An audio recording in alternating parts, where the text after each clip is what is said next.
Salam sejahtera, terkasih dalam Tuhan Yesus Kristus. Malam hari ini saya akan menggunakan waktu sebelum beristirahat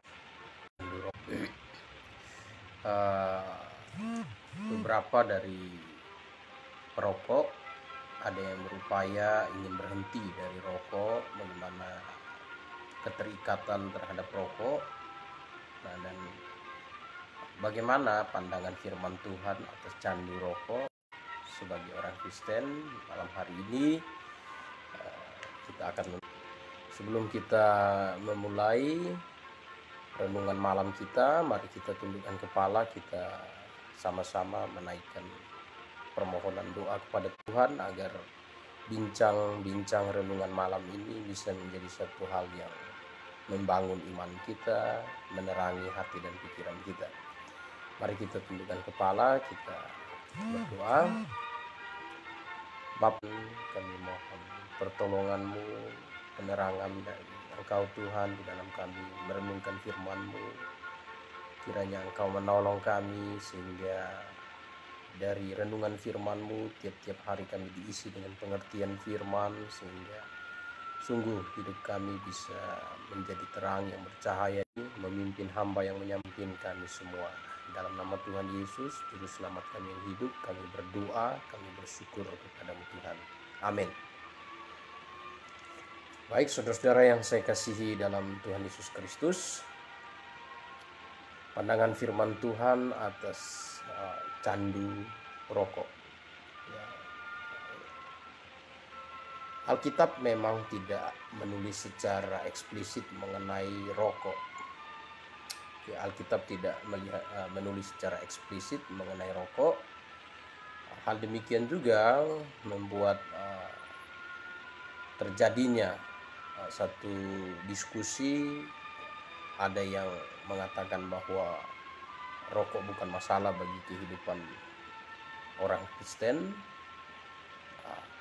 tapi ada yang mengatakan bahwa rokok itu adalah masalah. Nah, baiklah, agar hal ini jelas, mari kita melihat dari kacamata firman Tuhan, apa yang Tuhan katakan.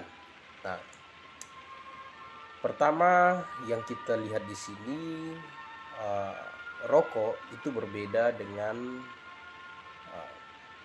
makanan yang berhubungan dengan kebutuhan pokok. Ini harus dilihat di sini. Ini pertama, perbedaan pertama. Rokok itu berbeda dengan nasi untuk orang Indonesia dan di tempat-tempat lain makanan pokok mereka. Karena ada yang berkata bahwa kalau rokok itu disebut candu, berarti orang juga candu dengan makan nasi. Nah, ini pertama harus dilihat perbedaannya. Nah, perbedaannya di mana? Perbedaannya kalau kebutuhan makanan pokok ya bagi manusia itu sesuatu kebutuhan, karena kalau orang tidak makan tubuhnya bisa lemah dan dampaknya bisa membuat dia bermasalah, bisa mendatangkan sakit penyakit, bahkan bisa sampai kalau tidak makan berhari-hari bisa meninggal dunia. Nah, karena makan nasi ya, makanan yang menjadi makanan pokok itu adalah kebutuhan. Nah, sedangkan rokok itu tidak bisa disebut kebutuhan. Rokok itu keinginan. Ya, jadi orang per orang yang ingin merokok itu keinginan. Nah, kalau keinginan ini sesuatu hal yang keinginan itu bisa sesuatu hal yang bisa dikendalikan. Ya, bisa dikendalikan. Oh, saya kepengen makan nasi goreng, ingin makan nasi goreng malam ini, tapi pertama saya ingin beli nasi goreng, tapi tunggu yang jual nasi goreng tidak ada yang datang, ya maka otomatis saya bisa menahan keinginan saya, ya. Atau saya ingin makan rambutan, belum musim rambutan, ya, itu bisa, keinginan bisa saya kendalikan, jadi tidak membuat saya menunggu sampai musim rambutan datang lalu saya tidak makan rambutan lalu saya mati, tidak, ya kan? Nah, ini perbedaan keinginan dan kebutuhan. Jadi kalau kita makan nasi itu kebutuhan, ya. Nah, ini pertama. Jadi harus dilihat dulu bahwa ada perbedaan antara rokok dengan makanan pokok. Nah, yang kedua, seringkali orang bilang, oh ya, orang makan nasi, ada yang berkata, oh kamu kan makan nasi terus, kenapa tidak dikatakan candu, ya. Nah, kenapa kamu larang saya rokok? Nah, ini bedanya gini, kalau rokok itu keinginan itu melekatnya dalam arti gini, orang kalau suka dengan rokok merek tertentu, dia kalau merokok dengan merek yang lain itu rasanya keinginannya tidak terpenuhi, ya, keinginannya tidak terpenuhi. Nah, sedangkan kalau makan nasi, cobalah kalau makan nasi 1 bulan nasi putih terus, pasti ada rasa bosannya juga.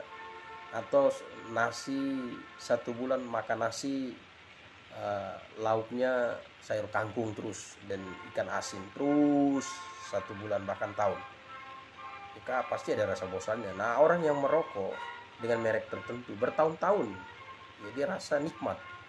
Nah, ini beda, ini candu, ini keinginan, ya, jadi sudah terikat. Sedangkan kalau kebutuhan pokok ini kan selera, jadi seleranya bisa tergantung selera. Jadi bisa hari ini saya selera makan sayur kangkung dengan ikan asin, bisa besok saya ingin makan sayur kangkung dengan lawar ikan, ya, atau ya pokoknya macam-macam lah, ya, makan pokok selera, itu selera. Tapi kalau rokok ini candu, dia harus merek itu, ya. Kalau penggemar rokok Marlboro misalnya, minta maaf ya, ya dia rokok tertentu lah, merek tertentu, ya dia harus merokok dengan merek itulah, terus merokok. Nah, itu ya. Jadi inilah letak perbedaannya. Nomor satu, kita harus tarik garis yang jelas dulu bahwa rokok dengan makanan pokok itu beda. Rokok itu, candu rokok itu keinginan, ya, bukan kebutuhan. Jadi kalau tidak merokok ya tidak apa-apa, keinginan. Nah, sedangkan makanan pokok itu kebutuhan, wajib bagi kita untuk makan. Nah, ini yang pertama, ya. Nah, yang kedua, kita lihat bagaimana kacamata firman Tuhan terhadap makanan yang kita makan. Nah, coba kita lihat apa firman Tuhan berkata, bahwa tidak semua makanan yang kita makan itu berguna, ya, tidak semua berguna. Dalam 1 Korintus pasal 10 kita bisa lihat firman Tuhan berkata, 1 Korintus pasal 10, 1 Korintus pasal 10 ayat yang ke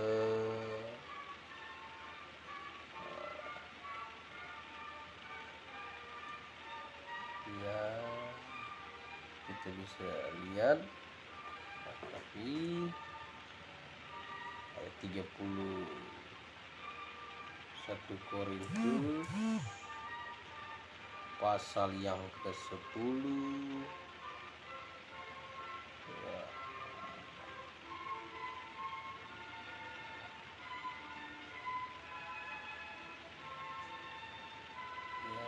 pasal yang ke-23, ya, 1 Korintus pasal 10 ayat 23, kita baca, ya, segala sesuatu diperbolehkan benar, tetapi bukan segala sesuatu berguna. Segala sesuatu diperbolehkan benar, tapi bukan segala sesuatu membangun. Nah, ya, kita lihat di sini, konteks di sini berhubungan dengan makanan, ya. Aku menjawab, jika engkau makan atau jika engkau minum atau jika engkau melakukan sesuatu yang lain, lakukanlah semuanya itu untuk kemuliaan Allah, ya. Jadi 1 Korintus 10 memberitahu kita bahwa tidak semua yang benar itu berguna. Ini konteksnya mengenai makanan, ya. Jadi segala sesuatu diperbolehkan benar, tapi bukan segala sesuatu membangun. Nah, jadi segala sesuatu diperbolehkan, benar, tapi bukan segala sesuatu berguna. Berguna. Jadi ini konteksnya makanan. Kalau kita makan, jika engkau makan atau jika engkau minum atau jika engkau melakukan sesuatu yang lain, lakukanlah semuanya itu untuk kemuliaan Allah. Jadi makanan, minuman, apapun yang kita konsumsi itu sesuatu yang harus berguna untuk kemuliaan Allah. Sesuatu yang berguna untuk kemuliaan Allah. Jadi tidak semuanya berguna. Jadi gini, ada banyak jenis makanan, ada banyak jenis yang hal-hal yang dapat kita konsumsi, tapi tidak semuanya berguna.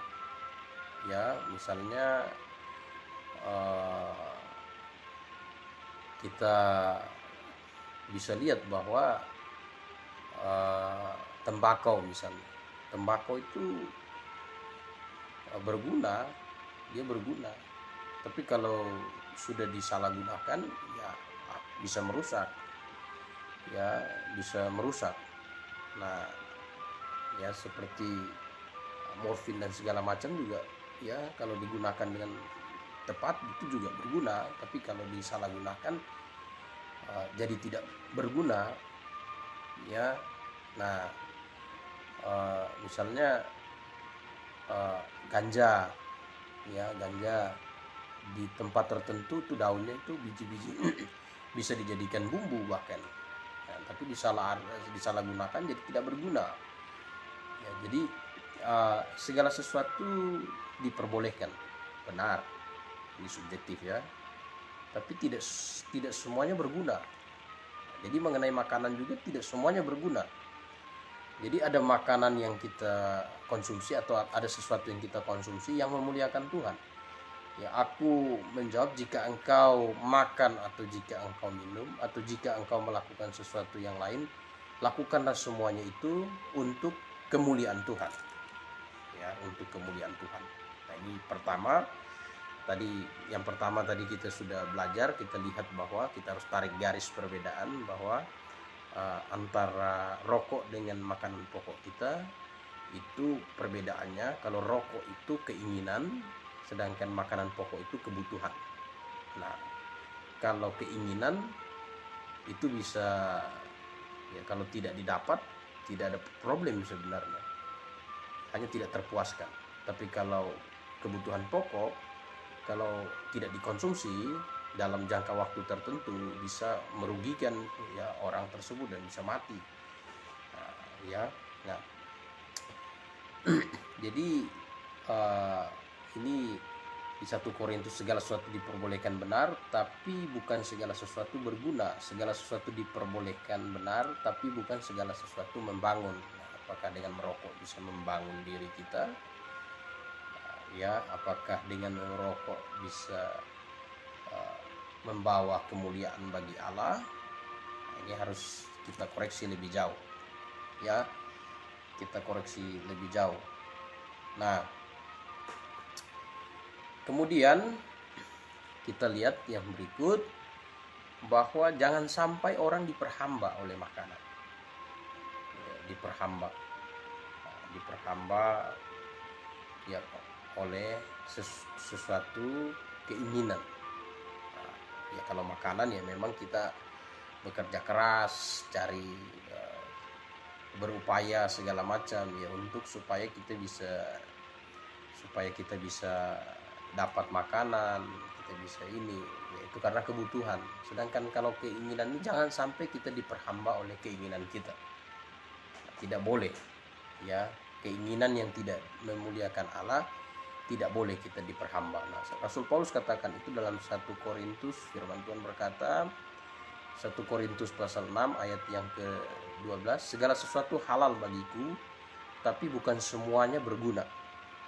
Ya, segala sesuatu halal bagiku, tetapi aku tidak membiarkan diriku diperhamba oleh sesuatu apapun. Jadi tidak ada yang haram saat ini. Ya. Karena Alkitab berkata segala sesuatu halal saat ini. Kalau ada pengajaran yang mengatakan ada ini itu haram, itu sebenarnya pada masa ibadah simbolik sebelum juru selamat Yesus Kristus datang ke dunia, pada waktu juru selamat disimbolkan dengan domba korban, maka itu ibadah simbolik. Jadi ibadah simbolik itu hal-hal yang berhubungan dengan iman itu disimbolkan dengan benda-benda lahiriah. Dosa disimbolkan dengan makanan yang haram menyimbolkan dosa, dan ada hal-hal yang diharamkan, bahkan ada hal-hal yang dinajiskan, bahkan ada orang-orang yang harus kalau ada dalam orang kafir pada waktu itu disimbolkan dengan yang bersunat itu orang yang kepunyaan Allah, umat kepunyaan Allah, sedangkan tidak bersunat itu dianggap orang kafir. Jadi tidak boleh ada percampuran. Jadi tidak boleh di tengah-tengah umat Israel itu ada orang yang tak bersunat. Itu pada masa ibadah simbolik. Tapi saat ini kita sudah beribadah dalam roh dan kebenaran, ya. Jadi kita tidak terikat oleh segala sesuatu yang simbolik, ya. Seperti firman Tuhan katakan di dalam kitab Kolose pasal yang kedua ayat yang ke-16 dan 17, ya. Kolose pasal 2 ayat 16-17. Kita lihat di situ dikatakan, karena itu janganlah kamu biarkan orang menghukum kamu mengenai makanan dan minuman, atau mengenai hari raya atau bulan baru, ataupun hari Sabat. Semuanya itu hanya bayangan dari apa yang harus datang, sedang wujudnya adalah Kristus. Jadi Kristus sudah datang, semua yang sifat bayangan itu tidak dipakai lagi, sudah digenapi dalam diri Yesus. Jadi kita tidak boleh tidak terikat lagi dengan hal-hal yang sifatnya lahiriah. Sekarang fokus kita hanya kepada Yesus Kristus. Jadi itu sebabnya saat ini tidak ada satu makanan pun yang diharamkan. Ya, tidak ada makanan yang haram. Bahkan firman Tuhan berkata kalau ada orang yang mengharamkan makanan tertentu, itu bukan datang dari Tuhan, tapi dari ajaran setan. Nah, itu bisa kita lihat di dalam surat 1 Timotius pasal yang keempat, ya, ayat 1 dan seterusnya. Tetapi roh dengan tegas mengatakan bahwa di waktu-waktu kemudian ada orang yang akan murtad lalu mengikuti roh-roh penyesat dan ajaran setan-setan, oleh tipu daya pendusta-pendusta yang hati nurani memakai cap mereka. Nah, ya, mereka itu melarang orang kawin. Nah, kalau larang orang kawin, itu ya, karena melarang orang kawin karena iman, itu juga ajaran setan, ya. Ini firman Tuhan yang katakan. Jadi kalau melarang orang kawin karena iman, kamu tidak boleh kawin karena iman begini-begini, nah, itu ajaran setan, ya, kecuali dia memang tidak mau kawin, ya. Kawin dalam konteks ini nikah, ya. Dia tidak mau menikah, dia tidak mau kawin, tidak mau punya istri, ya itu memang dia punya keinginan.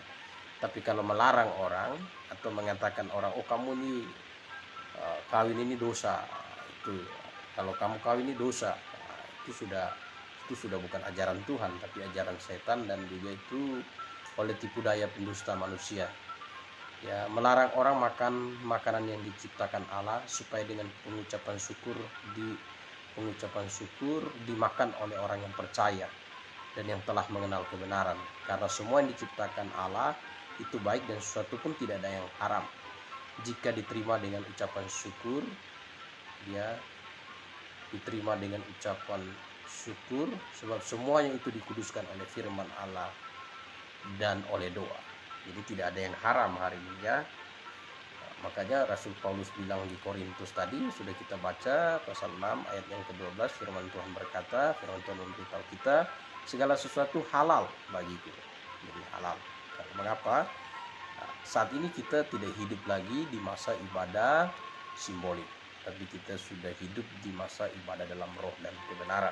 Mungkin ada yang bertanya, kapan itu? Kapan itu akhir dari ibadah simbolik? Akhir dari ibadah simbolik itu diakhiri pada waktu Yohanes tampil dan Yohanes menunjuk kepada Tuhan Yesus. Lukas 16 ayat 16 itu katakan, firman Tuhan berkata, akhir ibadah simbolik, hukum Taurat dan kitab para nabi berlaku sampai kepada zaman Yohanes. Dan sejak waktu itu kerajaan Allah diberitakan, dan setiap orang yang menggagahi berebut memasuki. Jadi hukum Taurat dan kitab para nabi. Jadi ibadah simbolik, ritualisme lahiriah itu akhirnya pada waktu Yohanes tampil. Nah, mengapa? Karena ibadah simbolik itu kan paketnya imannya itu pada waktu ibadah simbolik pada masa perjanjian lama, juru selamat itu masih disimbolkan dengan domba. Pada waktu Yohanes tampil, Yesus hadir dan Yohanes menunjuk kepada Yesus, lihatlah anak domba Allah yang menghapus dosa dunia. Maka ibadah simbolik, pengorbanan domba secara simbolik itu diakhiri karena wujudnya Kristus sudah datang. Dan dengan demikian itu sudah masuk kepada peralihan masa ibadah dalam roh dan kebenaran. Nah, makanya hal itu dipertegas oleh Tuhan Yesus dalam Injil Yohanes pasal yang keempat. Firman Tuhan menyampaikan kepada kita ayat yang ke-23, tapi saatnya akan datang dan sudah tiba sekarang bahwa penyembah-penyembah yang benar akan menyembah Bapa dalam roh dan kebenaran, sebab Bapa menghendaki penyembah-penyembah demikian. Ya, tapi saatnya akan datang dan sudah tiba, penyembah-penyembah yang benar akan menyembah Bapa dalam roh dan kebenaran. Jadi saat ini kita menyembah dalam roh dan kebenaran. Yang paling penting saat ini adalah bukan simbol lagi, tapi hakikatnya. Ya, hakikatnya kita harus percaya kepada Yesus. Nah, di masa ibadah dalam roh dan kebenaran saat ini tidak ada lagi makanan yang haram. Jadi kalau ada yang bilang ini haram, itu haram, firman Tuhan berkata itu ajaran setan dan ajaran manusia yang memakai cap mereka. Nah, ini harus kita pertegas di sini ya. Nah,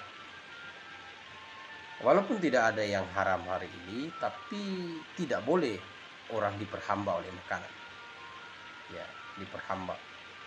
Nah, diperhamba dalam konteks ini bukan yang pokok lagi, tapi diperhamba keinginan. Nah, kalau kita perhatikan, rokok ini bisa dikatakan bukan hanya sebatang rokok bagi seorang candu rokok, ya, tapi rokok ini sudah menjadi satu, bisa dikatakan ilah bagi pecandu rokok. Mengapa? Halnya sederhana begini. Kalau hari ini seorang pecandu rokok dia tidak merokok, itu rasanya tidak nyaman. Bahkan dia rela hati berusaha untuk mencari. Misalnya dia pergi ke satu tempat yang jauh dari kota, di dalam hutan, mungkin saat malam itu dia tidak dapat rokok, ya dia akan berusaha keluar untuk mencari. Jadi sudah diperbudak. Dia sudah diperbudak oleh rokok, candu, ya. Dia sudah diperbudak. Nah, kalau sudah demikian itu bukan sebatang rokok lagi, tapi ada kuasa gelap yang mengikat sehingga hidupnya diperhampa oleh hal-hal itu. Bahkan beberapa orang Kristen datang ke gereja, sampai pintu gereja dia masih merokok, matikan rokok, dan kadang-kadang waktu dalam gereja dengar firman rasanya dia tidak betah, dia keluar merokok dulu. Ya, nah ini candunya sudah menggantikan posisi apa yang disembah. Ya, ini ilah bagi dia. Ya, ilah. Ini dengar baik-baik yang candu rokok. Bahkan sampai harus melepaskan rokok saja, dia mau berhenti saja susah. Ya, banyak yang bersaksi, saya susah mau berhenti, ini susah. Saya berupaya berbagai macam cara, susah karena udah terikat. Berarti konteks di sini iblis juga menggunakan rokok untuk mengikat manusia, jadi menjadi satu ilah bagi hidup seorang pecandu rokok. Nah, kalau kita lihat dari kacamata firman Tuhan, ini membuktikan bahwa orang-orang yang masih terikat dengan candu rokok, mereka belum benar-benar diselamatkan, walaupun mereka orang Kristen. Ya, karena diri mereka terikat, ya, terikat, diperbudak, diperhamba oleh keinginan yang tidak memuliakan Tuhan. Ini makanan, bahkan ya, rokok bisa dikatakan bukan makanan juga, dia bagaimana ya, dia ya masa remaja dulu saya bukan candu rokok ya, tapi dulu karena kawan-kawan kadang ya, satu batang rokok saya rasa juga waktu enggak ada rasa, enggak enak sebenarnya, itu enggak enak, tapi bagi seorang candu itu wow, sesuatu hal yang nikmat lah.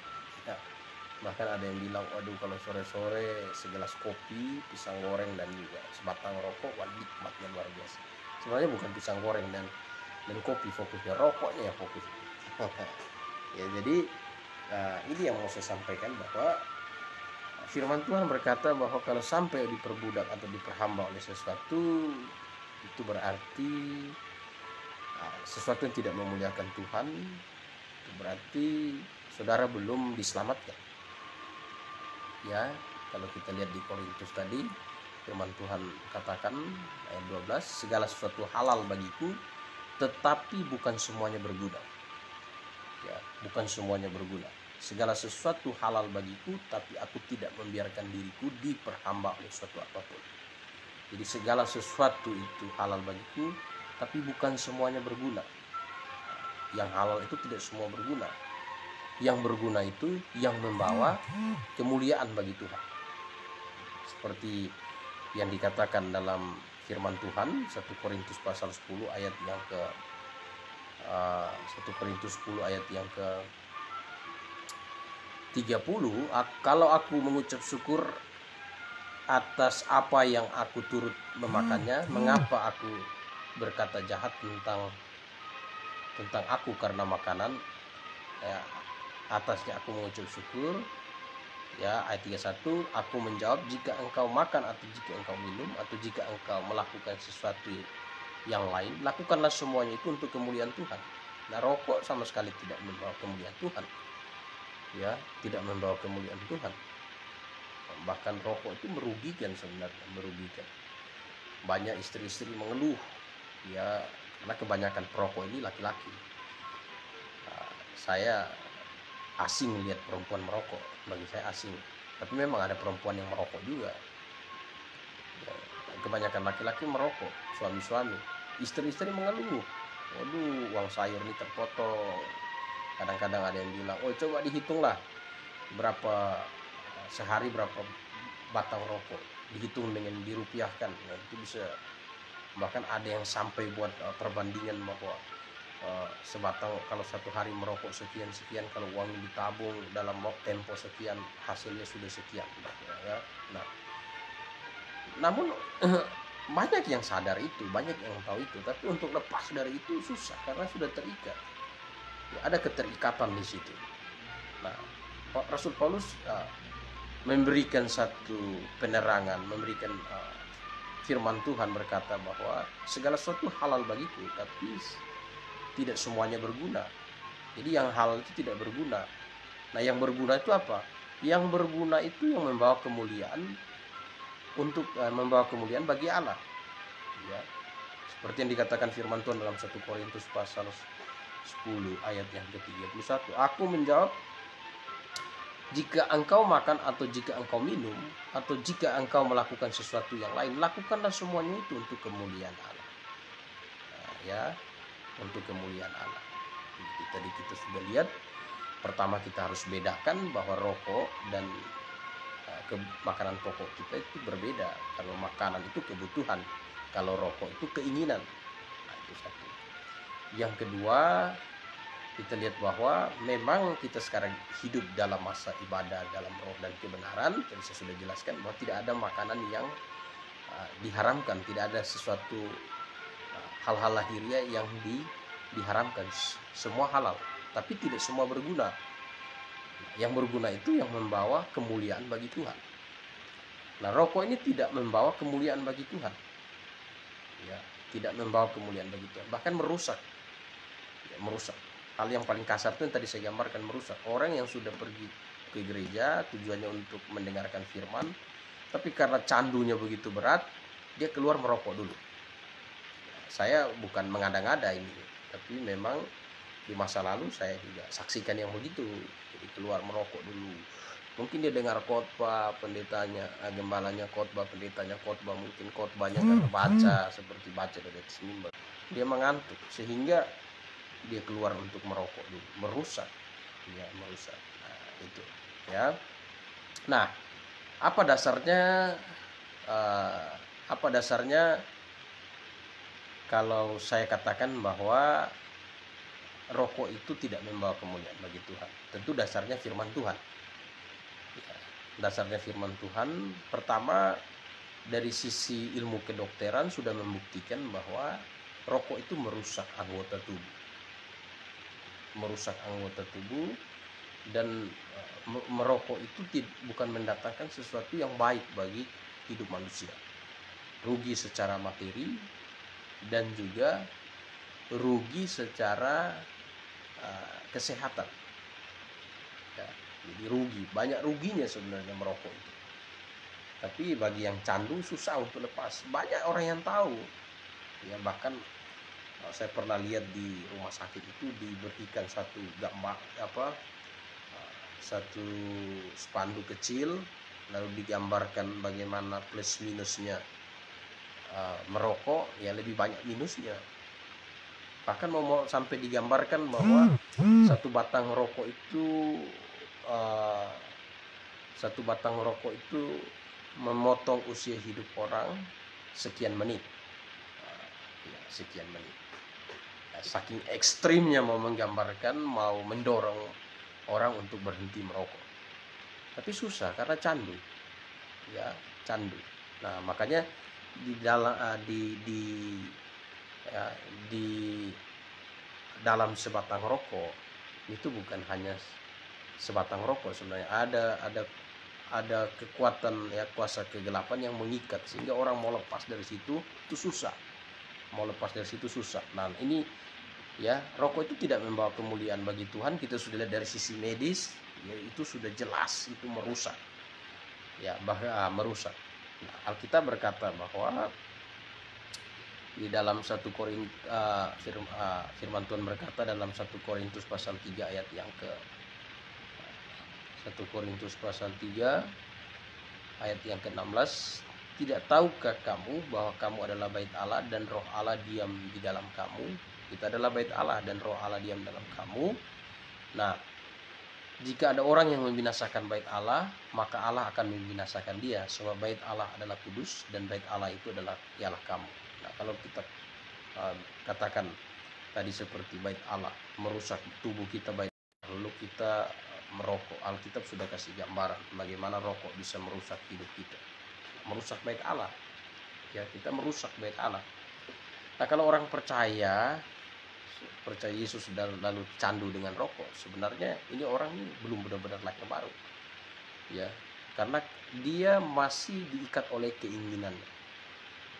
Nah, dia belum menanggalkan keinginannya. Ya, keinginan daging belum sanggup. Ya, 1 Korintus pasal 6, kita lihat lagi firman Tuhan katakan ayat 19 dan 20. Kalau tadi tanda tanya, nah ini, atau tidak tahukah kamu bahwa tubuhmu adalah bait Roh Kudus yang diam di dalam kamu? Roh Kudus yang kamu peroleh dari Allah, bukan milik kamu sendiri. Nah, ingat, ya, bukan milik kamu sendiri, sebab kamu telah lunas dibayar. Karena itu muliakan Allah dengan tubuhmu. Nah, muliakan Allah dengan tubuhmu.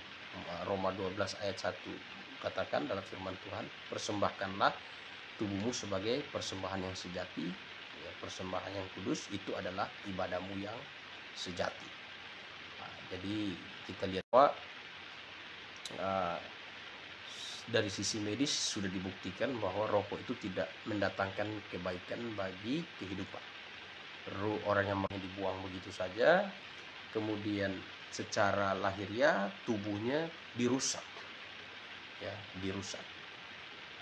Jadi kalau kita lihat dari kacamata firman Tuhan, terang firman Tuhan, rokok itu sesuatu yang harus disingkirkan dari kehidupan orang yang sudah lahir baru. Ya, sudah lahir baru. Ya, bagaimana caranya supaya lepas dari candu rokok? Bagaimana cara lepasnya? Seperti yang sudah saya katakan, bahwa segala sesuatu yang hanya dapat betul-betul terlepas melalui pertolongan Allah. Dan bagaimana cara Allah menolong manusia lepas dari keinginan daging? Yaitu Allah menawarkan kepada manusia yang ingin lepas dari segala sesuatu keinginan daging, candu termasuk, ya, konteks candu rokok malam hari ini, melalui bertobat dan percaya kepada Yesus. Bagaimana cara bertobat? Orang harus mengaku dosa kepada Yesus Kristus, mengaku dosa, menyesali dosa, dan menyadari bahwa dosa-dosanya hanya dapat diselesaikan, dapat diampuni melalui penebusan Yesus Kristus di atas kayu salib. Dia mau percaya kepada Yesus, menerima Yesus sebagai penebus dan juru selamat, dan mau menyerahkan hidupnya bagi Kristus. Kalau dia punya pengakuan iman ini betul-betul dilakukan dengan iman yang tulus, betul-betul dilakukan dengan hati yang ikhlas, dengan kesadaran penuh, dan Tuhan melihat, Allah melihat ini orang ini bersungguh-sungguh, maka dia akan mendapat rahmat Tuhan. Dia mendapat rahmat Tuhan. Jadi Tuhan memberikan rahmat kepada dia, yaitu memberikan Roh Kudus dalam hatinya dan dilahir barukan. Lahir baru itu mutlak pekerjaan Allah ya, mutlak pekerjaan Allah. Karena firman Tuhan berkata di dalam Injil Yohanes pasal 1 ayat yang ke 13, orang-orang yang diperanakkan bukan dari darah atau daging, bukan pula secara jasmani oleh keinginan seorang laki-laki, melainkan dari Allah. Jadi lahir baru dari Allah, ya, dari Allah. Nah, kita hanya diminta untuk bertobat dan percaya kepada Yesus. Jadi kalau pertobatan dan kepercayaan kita kepada Yesus sebagai juru selamat dan penebus itu betul-betul tulus, murni, sungguh-sungguh, ya, dengan hati, dengan mulut. Roma 10, hati kita betul-betul tulus, hati kita betul-betul murni, menyesal, mengaku dosa, dan sungguh-sungguh mau terima Yesus sebagai juru selamat dan penebus, sungguh-sungguh, maka dalam kedaulatan dan dalam kemahakuasaan Allah, dia lahir barukan kita, berikan Roh Kudus dalam hati kita. Dan kalau orang itu sudah ada Roh Kudus di dalam hatinya, maka ada perubahan keinginannya. Ya, perubahan keinginannya. Allah mengubah keinginannya.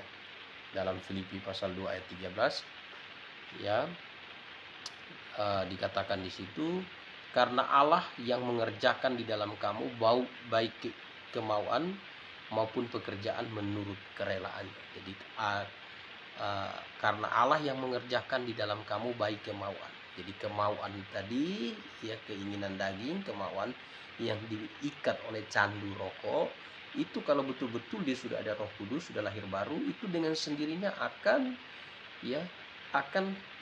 terlepas, karena tidak membawa kemuliaan. Ini sesuatu yang tidak membawa kemuliaan bagi Allah. Kalau sesuatu yang tidak membawa kemuliaan bagi Allah, tentu akan disingkirkan Allah dari dalam hidup. Dan kalau orang itu betul-betul sudah ada Roh Kudus, tentu disingkirkan itu. Dan kita sudah lihat tadi bahwa rokok itu tidak membawa kemuliaan Allah. Firman Tuhan berkata segala sesuatu benar, tapi tidak semuanya berguna. Dalam hal konteks, ya, dalam konteks sesuatu yang kita konsumsi. Ya, segala sesuatu halal bagiku, tapi tidak semuanya berguna. Rasul Paulus bilang, ya, kalau aku makan, aku minum, firman Tuhan berkata, kalau kamu makan minum, ya, atau apapun itu, hendaklah itu membawa kemuliaan. Ya, hendaklah itu membawa kemuliaan, ya, bagi Allah. Nah, sedangkan rokok tidak membawa kemuliaan bagi Allah. Ya, tadi kita sudah lihat dari sisi medis, sudah dikasih tahu bahwa banyak mendatangkan kerugian, rugi materi, rugi uang, rugi juga secara jasmani. Bahkan sampai ekstrimnya ada yang kalkulasi dengan sebatang rokok itu memotong usia sekian detik. Nah, itu saking ekstrim. Jadi tidak mendatangkan sesuatu yang baik. Jadi kalau orang itu sudah betul-betul ada Roh Kudus dalam hatinya, dia sudah lahir baru, maka keinginan yang tidak memuliakan Allah di dalam dirinya itu akan disingkirkan. Ya, disingkirkan. Karena Filipi 2 ayat 13 katakan, karena Allah lah yang mengerjakan di dalam kamu baik kemauan, yaitu singkir. Kemauan kita yang tadinya mau hal-hal yang tidak baik itu disingkirkan. Nah, disingkirkan. Nah, disingkirkan karena sudah jadi ciptaan baru dalam Kristus. Ya, jadi bagaimana supaya lepas dari candu rokok? Ya, lepasnya cuma satu caranya, yaitu dengan bertobat dan percaya kepada Yesus sebagai juru selamat dan penebus, dan mau menyerahkan diri, mau hidup bagi Kristus. Kalau sungguh-sungguh ya dia lahir baru, kalau lahir baru sudah pasti. Nah, kalau hari ini ada orang Kristen yang candu dengan rokok, ya sudah dipastikan itu belum lahir baru. Kalau lahir baru ada Roh Kudus, tentu Roh Kudus tidak akan tinggal diam, membiarkan kemauan atau keinginan yang tidak memuliakan Allah itu merusak diri orang lahir baru. Dia akan mengerjakan, dia menyingkirkan itu, mengerjakan, sehingga keinginan kita menjadi keinginan yang baru dalam Kristus. Ya, jadi inilah renungan malam kita.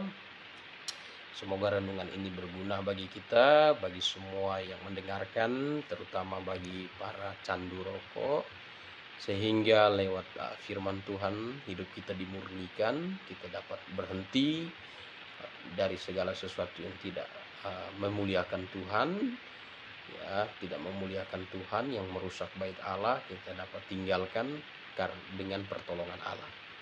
Ya, dengan pertolongan Allah, Roh Kudus yang ada dalam hati kita, yang kita peroleh pada waktu kita lahir baru.